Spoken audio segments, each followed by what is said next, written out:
RSS ର शतवार्षिकी उत्सव पालन कार्यक्रम राष्ट्रीय स्वयंसेवक संघ 1925 मसीह विजयादशमी तिथि महाराष्ट्र प्रदेश नागपुर जिलार मोहितवाड़ा ग्राम परम पूजनीय आद्यसर संघचालक माननीय डॉक्टर केशव बलिराम हेडगेवार द्वारा 5टी स्वयंसेवकों नहीं प्रतिष्ठा करथिले।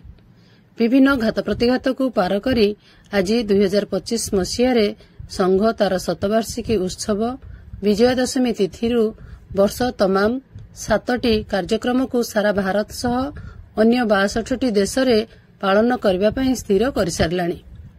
संघर वर्तमान 83,000 शाखा चलुछि। 50 लाख स्वयंसेवक प्रतिनिधि शाखा को आसुछंती। 55 लाख ग्राम रे प्रत्यक्ष संपर्क अछि। 62टी देश में संघर कार्य विस्तार अछि। विजयादशमी उत्सव पालन रे संघर स्वयंसेवक भाई माने पूर्ण गणवेश और घोष सह पथ संचलन कार्यक्रम रहिछि।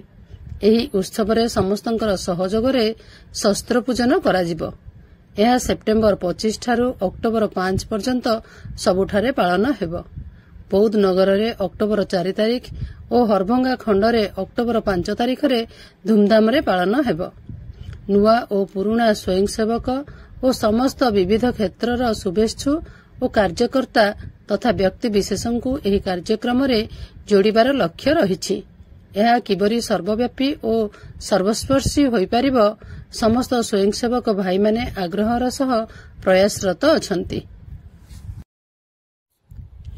बौद्धरू बैद्यनाथ सामलଙ୍କ रिपोर्ट मो जिला खबर।